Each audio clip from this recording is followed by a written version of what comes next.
Messieurs et dames, amis téléspectateurs et auditeurs, bienvenue à Notre Patrie, l'émission de la République qui vous informe sur ce qui se passe au Lualaba, en République démocratique du Congo. Aujourd'hui, nous recevons dans cette émission spéciale Monsieur Josué Muyumba, qui est coordonnateur de la cellule de communication au gouvernement provincial du Lualaba. Avec lui, il sera question de revenir sur les temps forts de ce point de presse qu'a tenu l'autorité provinciale, Marie-Thérèse Masuka, qui a réuni les journalistes du Lualaba et ceux de Kinshasa.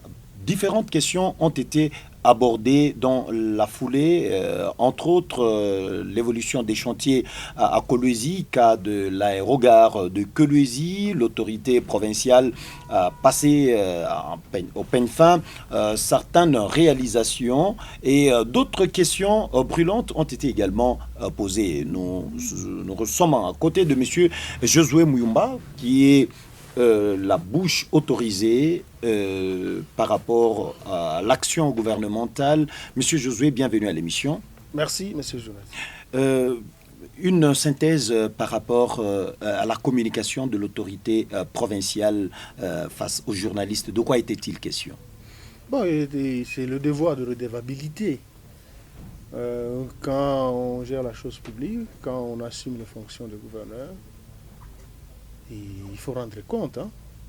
Ça fait plus d'une année, presque une année et demie, qu'elle gère la province, qu'elle est à la tête de l'exécutif provincial.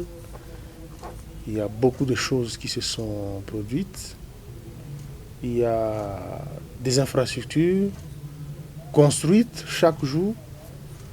Le Lualaba se métamorphose chaque jour, même à côté de votre station ici. Mais il y en a qui sont surpris. Certains des habitants de ce coin sont surpris de voir même les rues subir un travail intense de modernisation. L'avenue Laurent Désiré Kabila prolongée, qui était impraticable aujourd'hui, il y a de l'asphalte, il y a un travail important qui se fait et il fait beau maintenant. Il fait beau, vous êtes conducteur de véhicule, je pense actuellement, vous roulez avec moins de stress parce qu'il y a un travail qui se fait, un travail d'asphaltage de presque toutes les avenues de Kolwezi. Non seulement de Kolwezi, mais aussi de l'ensemble du territoire provincial. Et d'aucuns se posent la question de savoir pourquoi avoir fait appel à la presse quinoise. C'est ça que je dis. J'étais en train de continuer mon fil d'idées. Et là, c'est pas qu'elle a fait appel à la presse nationale. C'est comme vous. Si vous proposez quelque chose, il y a le devoir de redevabilité. Parce qu'elle doit rendre compte, elle doit dire à sa population ce qu'elle fait, votre argent. Parce que c'est l'argent du contribuable qu'elle utilise pour financer les projets d'intérêt public. La délégation des journalistes, avec à leur tête le président de l'Union nationale de la presse du Congo, section Kinshasa, a émis le vœu, a proposé à l'autorité de venir palper les réalisations, parce qu'elle fait parler d'elle par la manière qu'elle matérialise la vision du chef de l'État, Félix-Antoine Tshisekedi Tshilombo. Elle fait parler d'elle. Pourquoi ils ont dit non, nous vous suivons sur les réseaux sociaux, nous vous suivons sur les médias traditionnels. Nous voulons maintenant relier ce que nous voyons à la télé, ce que nous voyons dans nos téléphones, par les réseaux sociaux. Nous voulons relier cela à la réalité. Et aussi par rapport à vos détracteurs. Il y a des détracteurs qui sont bien connus. Ces détracteurs n'admettent pas, disent autre chose. Donc ils sont venus palper du doigt la réalité. Ils sont venus palper du doigt. Quand ils ont fait cette proposition à l'autorité, comme elle a beaucoup de considération pour la presse, elle se dit, je ne peux pas refuser. Tout comme il y a beaucoup de journalistes du monde, du pays et même de l'extérieur, qui sollicitent. Je traite ces dossiers au quotidien. Dès que vous argumentez, elle trouve que c'est pertinent, elle vous invite. C'est comme ça qu'elle les a invités. Et ses confrères ou ses journalistes de Kinshasa n'ont pas travaillé seuls. Elle a dit, bon, comme il y a les journalistes de Kinshasa, moi-même j'avais même perdu de vue d'associer les journalistes de Kolosi parce qu'avec elle, nous travaillons tous les jours. C'est presque chaque jour qu'on fait appel à eux. C'est elle qui a insisté, elle dit non, non, écoute, il faut associer aussi la presse de Kolosi parce que c'est une presse qui travaille, qui fait un travail que j'apprécie, même s'il y en a qui se livrent aux insultes. Dans la presse, elle a un grand cœur, et elle admet cela. Il y en a qui se livrent aux imputations dommageables, aux propos diffamatoires, mais parfois, elle admet, mais nous sommes dans un état de droit. À un moment donné, la loi doit être appliquée parce que le travail noble que vous exercez, c'est un travail qui doit se faire selon les normes. Alors, monsieur, il y a certains journalistes qui veulent profiter du micro pour dire n'importe quoi, hein, pour enfreindre même, aller même au-delà des limites leur conférées par la loi. Bon, ce n'était qu'une parenthèse. D'accord. On revient sur le fond. On revient sur le fond du si je peux terminer mon idée, s'il vous plaît, monsieur le journaliste. Elle a voulu qu'on associe aussi une délégation de la presse de Kolosi. C'est ce qui a été fait. Tout le monde était là, tout le monde a vu. Il y en a, même ceux de la presse locale, il y en a qui se sont dit, mais il y a autant de chantiers comme ça. Ils ne se sont pas sentis un peu lésés parce que, à en croire certains, les journalistes de Kinshasa avaient plus de facilité à accéder aux sources d'informations, à descendre sur terrain, contrairement aux journalistes locaux qui ont parfois de la peine à accéder aux sources d'informations, à descendre sur terrain. À descendre sur terrain, c'est comme... Est-ce que les moyens ont été mis pour ces journalistes qui sont venus de Kinshasa? Ils sont descendus, ils ont eu tout le temps pour se déployer sur différents chantiers. Dites-moi un seul journaliste qui a du mal à accéder aux sources d'information, à descendre sur le terrain, comme à côté de... Eux, ils ont été accompagnés des moyens. Non. Mais plus d'une fois, nous faisons des descentes avec les journalistes de la presse locale. On disponibilise un véhicule plus d'une fois, les journalistes de chez vous, les journalistes de la plupart des chaînes, poser la question. Plus d'une fois, moi, j'invite les journalistes, on fait des descentes. D'accord. De temps en temps, mais plusieurs fois, avec même l'autorité provinciale. S'il y en a qui veulent avancer les propos de ce genre, c'est tout simplement des gens manipulés. Alors, monsieur Josué, parce qu'il y a certaines personnes qui veulent exploiter l'étiquette des journalistes pour assouvir les soifs ou la soif diabolique de certains acteurs politiques ennemis du développement de la province du Lualaba. Non, là, on ne peut pas suivre... allons dans le fond. Allons dans le fond de ce point de presse. Quelles sont les grandes questions qui ont été soulevées par les journalistes auxquels Madame la gouverneure intermédiaire du Lualaba a répondu? Les grandes questions. Les grandes questions... Bon, je ne veux pas danser avant la musique. Il y a juste l'annonce qui est disponible. Je voudrais laisser, je crois dans quelques heures, l'intégralité de l'émission va être disponibilisée aux médias et à tout le monde. Je pense les gens, j'invite l'opinion provinciale et même nationale à garder son mal en patience. Mais pour question de mettre un peu de l'eau à la bouche. À toutes les questions. Voilà même, je crois, la thématique de la bande d'annonce. Enfin, Fifi Masuka parle. Ah ouais. Elle parle rarement. Elle aime beaucoup plus faire parler les œuvres. Elle aime beaucoup plus faire parler les œuvres. Enfin, et ce sont les œuvres qui parlent plus. Parce qu'il y a beaucoup de mensonges. Il y a tout un réseau d'un petit groupe organisé juste pour distiller le mensonge. Pour dire, même l'asphalte à côté de votre station ici, les travaux qui se font, ce groupe-là de gens est capable de dire que non, ce n'est pas de l'asphalte. Je ne sais pas si ce sont des chewing-gums, je ne sais pas. Donc ce sont des gens suffisamment motivé, parce que la haine, hein, quand ça devient excessif, quand ça dépasse les bornes, ça se transforme en sorcellerie, ça devient la sorcellerie. Alors, c'est quoi la Donc, vérité qui a été dite, hein? La vérité, c'est qu'il fallait donner la lumière, faire de la lumière sur les travaux de construction de la nouvelle aérogare de Kolwezi. Et c'est quoi cette lumière? Vous dites que vous n'allez pas danser avant la musique. On va mettre de l'eau à la bouche, hein, de nos La lumière, c'est téléspectateurs. que la conception même le plan, le choix du plan, c'est venu de la tête de la gouverneure. Pendant que le gouverneur Mouyej était là. Quand elle a pris les fonctions de gouverneur, les fonctions de chef de l'exécutif provincial, je crois que c'est en décembre 2020, elle a trouvé une grosse somme de dettes pour financer L'aérogare. l'aérogare. Elle a trouvé que non, on a emprunté à une banque, le gouvernement avait emprunté à une banque pour financer l'aérogare. Ce qui est normal, les prêts, c'est tout à fait normal. C'est normal. Mais arrivé sur le terrain, il n'y avait rien. Même cet argent était dilapidé, affecté, je ne sais pas à quoi. C'est ça la vérité. L'aérogare, les travaux étaient presque à la fondation. Mais avec un taux d'intérêt exorbitant.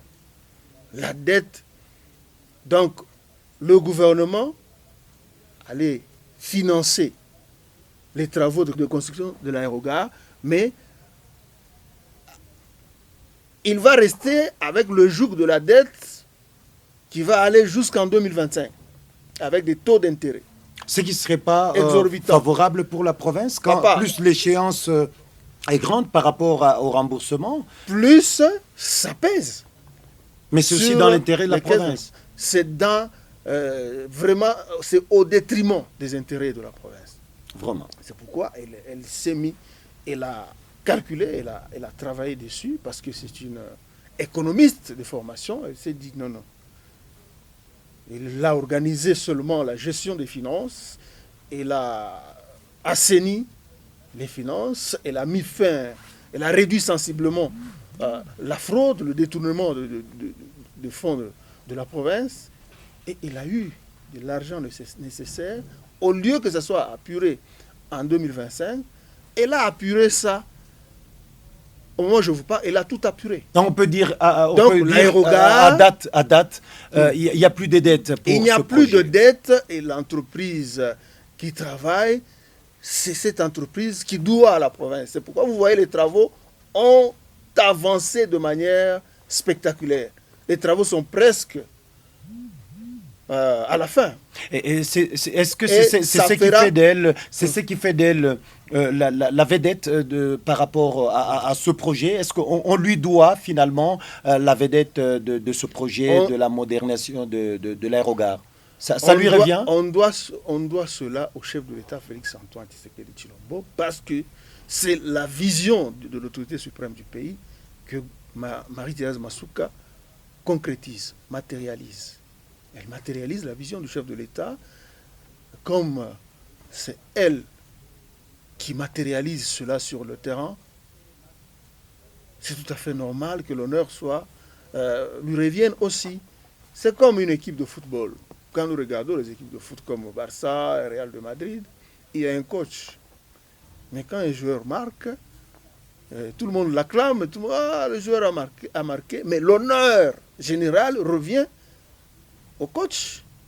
Le coach, dans le cas échéant, c'est le chef de l'État qui, toujours préoccupé, qui veut voir les choses changer, qui veut voir le Lualaba avoir des infrastructures dignes, compatibles aux richesses naturelles. Vous l'avez suivi, je l'ai dit plus d'une fois sur les médias. Quand le chef de l'État était ici, au mois de mai 2021, il était frappé par la pauvreté qui entoure la province minière. Avec de grandes entreprises minières, mais la redistribution des richesses n'est pas équitable. N'est pas équitable. C'est ce qui frappe, qui choque le chef de l'État. Et c'est chaque jour, presque chaque jour, comme il a trouvé une élève compatible à sa vision, une élève qui répond qui est aussi préoccupé à changer le quotidien du peuple lualabais. C'est pourquoi les choses avancent normalement. Revenons les choses avancent à la grande satisfaction. Merci, Monsieur Josué. Revenons sur la majorité du peuple lualabais. Revenons sur l'aérogare. À quand, finalement, la remise de cet ouvrage de manière officielle aux bénéficiaires qu'est la population du Lualaba? Dans peu de temps, allez-y. Je vous invite à vous rendre sur le lieu. Vous allez, en tout cas, vous allez acclamer. Les travaux ont sensiblement avancé, tout est presque là. Voilà. Les toilettes. Donc, en tout cas, vous allez voir, c'est beau à voir, même si ce n'est pas suffisant pour la gouverneure Masuka. Elle veut, donc dès qu'on termine cet aérogare, ça sera pour les vols nationaux. Elle va maintenant construire une autre aérogare plus spacieuse que pour les vols internationaux. Pour les vols internationaux. C'est quand même le là-bas. C'est quand même le poumon économique de la République démocratique du Congo. Il doit avoir des infrastructures dignes. Bien sûr. Hein? C'est tous les yeux avec l'enjeu de la voiture électrique, avec la matière première qui va entrer dans la fabrication de cette voiture, qui entre dans la fabrication de cette voiture électrique. Le Lualaba qui détient l'une des plus grandes réserves de cette matière première, qui est le lithium, le cobalt. Donc les yeux du monde seront de plus en plus braqués sur la RDC, sur le Lualaba. Donc tous les économistes, tous les opérateurs, la plupart des opérateurs économiques du monde auront les yeux braqués sur le Lualaba. Il faut vous rendre compte chaque fois quand le chef de l'État se déplace en dehors du pays. Merci. Monsieur Josué, on va terminer. C'est tous les grands, tous les argentiers du monde qui veulent venir. Qui vont avoir leurs yeux rivés sur le Lualaba. Oui, le Lualaba doit répondre aux attentes de cet enjeu. Merci. On va terminer cette partie, mais pas avant de vous poser cette question. Qu'est-ce que Madame Fifi Masuka est devenue concrètement sur le plan statutaire? Gouverneur full, gouverneur intérimaire du Lualaba, vice-gouverneur. Situez-nous un peu sur son statut actuel, parce qu'elle a fait une déclaration là-dessus. Mais elle est gouverneur. Gouverneur full. Écoutez, quand le législateur a prévu que l'élection, donc à la tête d'une province, qui est l'élection du gouverneur et du vice-gouverneur, ça veut dire quoi? C'est pour éviter la vacance à la tête de la province. Et cette vacance, c'est le cas pour la province du Lualaba. Le gouverneur est mis en accusation, le gouverneur est reproché par l'IGF et même l'Assemblée provinciale. Il